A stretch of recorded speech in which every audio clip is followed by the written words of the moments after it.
feel sidelined? If so, I want you to know that you are not abandoned. Welcome to the Daily Devo. I am Vince Miller. Now, do me a favor. We're going to begin the book of James or the letter of James right after Christmas. Go to our website, grab the scripture journal for the book or letter of James.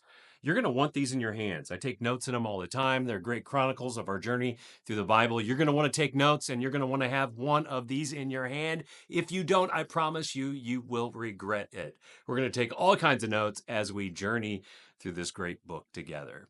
But for right now, we're still finishing up 1 Samuel. We're in chapter 29, only a couple of chapters left. This has been a fun book for the past, 6 months or so.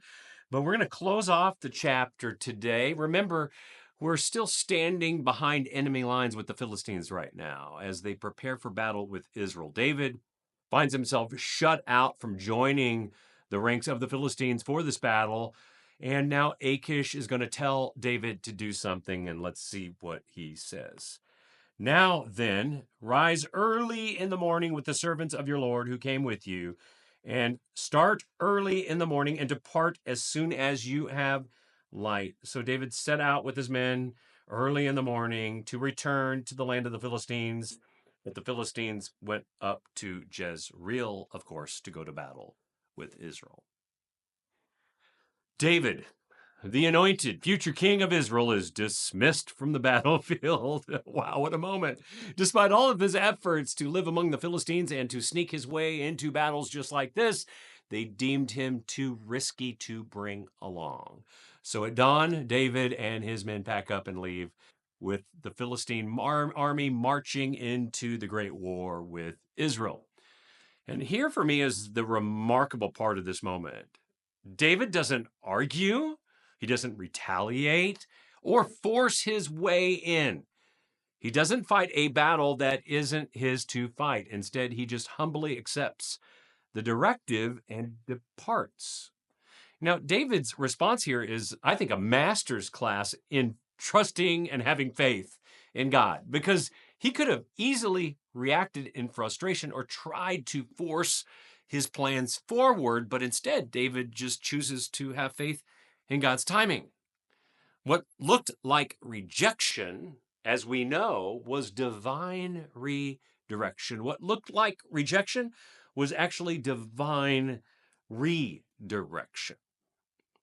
You know, we've all faced moments like this, haven't we? Doors close, plans fall apart, and we're left asking, what are you doing, God? What are you up to?